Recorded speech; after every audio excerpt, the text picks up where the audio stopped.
when I say that there will be a partial reversal of globalization, I would first like to explain that the last 30 years have seen an astonishing compression of global time and space.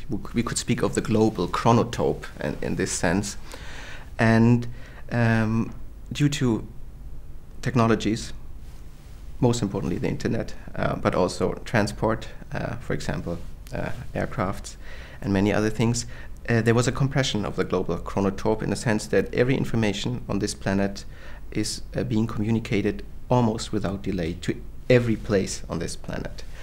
You could also call that a panoptic process, because the philosopher Foucault once phrased that there's a panoptic ideal that God sees everything everywhere at every time. And in this very sense, I think we all have become a bit like God, because if we Google, we are in this godlike position that we can see what's happening everywhere. At the same time, at least we have that illusion. So I think in that sense, globalization is not reversed, but it has come to an end. It is very hard to see in what sense this global chronotope could be further compressed. The second point would be that we are facing, for the next 20 years, I think, a turn away from the oil economy. It was oil that greased the capitalist expansion for the last 30 years, which is basically globalization, I think. And due to this logic of scarcity, the world will become a bigger, so to speak, again, because it will be more expensive, for example, to travel. It will be more expensive to move in space. So there will be a partial reversal in the sense that we are used to the idea that the world is becoming one place and it's becoming one smaller place.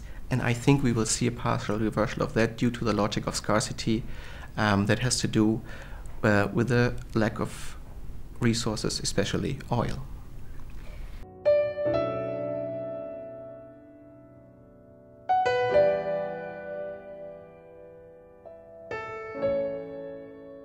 Well, this future of autarkic zones is of course a dystopian picture of what might happen. And it has to do with a very logic of scarcity, because I think due to this lack of resources, there will be a fight, a competition, possibly wars around who controls these resources. Oil still being the main problem here, but I think within the next 20 years, water will be the next critical resource. So one could make the argument that the new fault lines of world politics will be the pipelines. And we can see that already happening, for example, in Georgia.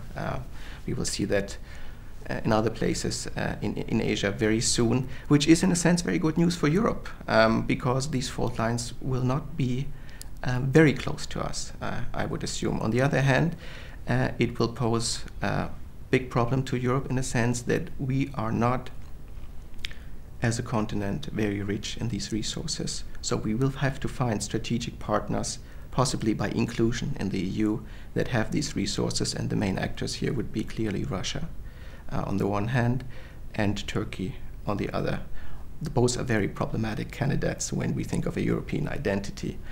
In general, these logic of autarkic zones will be determined by the fight for resources, and I think it will be a continental logic.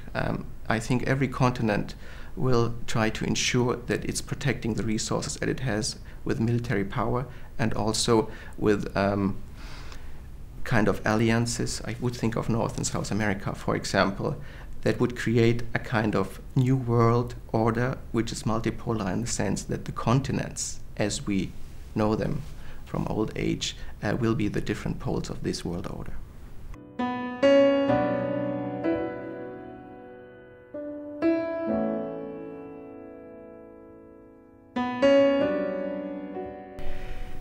I think it would be a rational strategy. I think it would be advisable, not only for Europe, but also for Russia, because Europe will be a very reliable customer. It has the economic power, it has the stability, and I think Russia should be very glad to have Europe as the most reliable partner and the main partner. However, in political terms, with the problems that we have right now with the EU and the expansion that has come to an end in 2009, I think, it will be politically very, very hard to make an argument for an inclusion of Turkey, because Europe is perceived by us as a cultural entity, and the nationalist movements all over Europe will have a very, very good case against Turkey, and they will use that case, thereby endangering, I think, the very existence of the EU.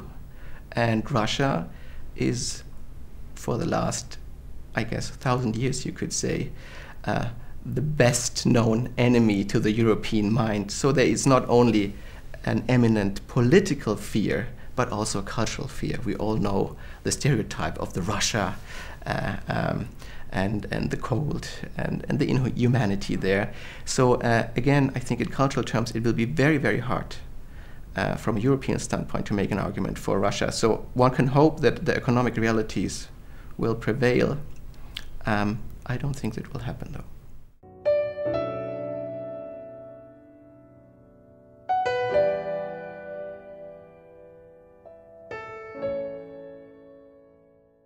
I think it's a, pure empirical fact. Never before in the history of the world have 500 million people united under one political order been better off. Never before have they been better educated. Never before have they been as healthy, and never before have they been as peaceful. So this is truly a marvel of a political community, this EU that we have, and I think it's fair to say, without being too narcissistic about it, that it's the best of all possible continents right now. The question in my mind is, and that is the most important question, I think, for the future of the EU, why are we so discontent with it? Why don't the Europeans realize what they have? Why is there a lack of public support for the EU, which is clearly, and I mean, that's not only a European perception, but structurally admired by many and seen as a model worldwide. However, it seems to me that the Europeans are so self-focused with their little problems and their little fears that they fail to realize what they have. And I think that's the biggest political problem that we have in Europe right now.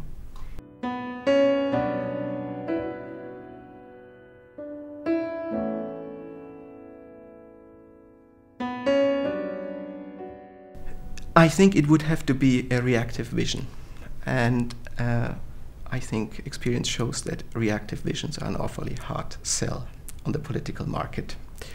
It would have to require, I think, a public vocabulary of modesty, in an Aristotelian sense, that we keep the middle, that we are focusing on what we have, that we are not too greedy, that we don't follow the logic of evermore.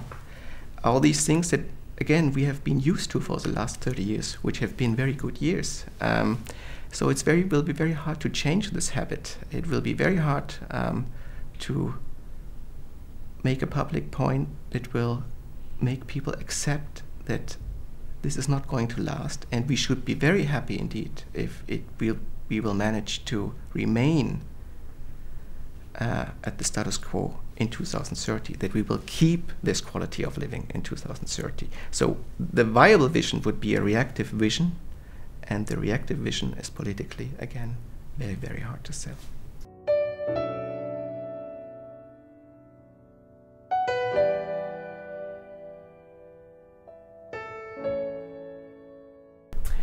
I think the financial crisis certainly was for some a wake-up call. On the other hand, it was a very charming fact when you think of the European narcissism that I spoke about, because now, of course, everyone says, our model is the right one, this, in a large sense, social, democratic, regulated financial model, and we knew it all the way. And now everyone has to do like we did, because our path is clearly the right one. So we are charmed by this. I think there's a kind of not too hidden happiness what happened to the US and the crisis that they are in right now. But I don't think, again, that the European position that clearly we have the best model and the way is to follow us will be a successful one for the next 10 years. And it is already, I think, quite clear that there won't be a tacit assumption that the European model is the right one, but the US, maybe China, and some other main actors will have different visions. And Europe in general, I think, and that is a kind of a historical prejudice, is too fond of itself thinking that we are right, that we are the way to follow, that we have the model. So we are a bit too much focused on our own achievements, and we lack a certain outside perspective. And at times it seems to me that the European discussion concerning its own future is quite provincial.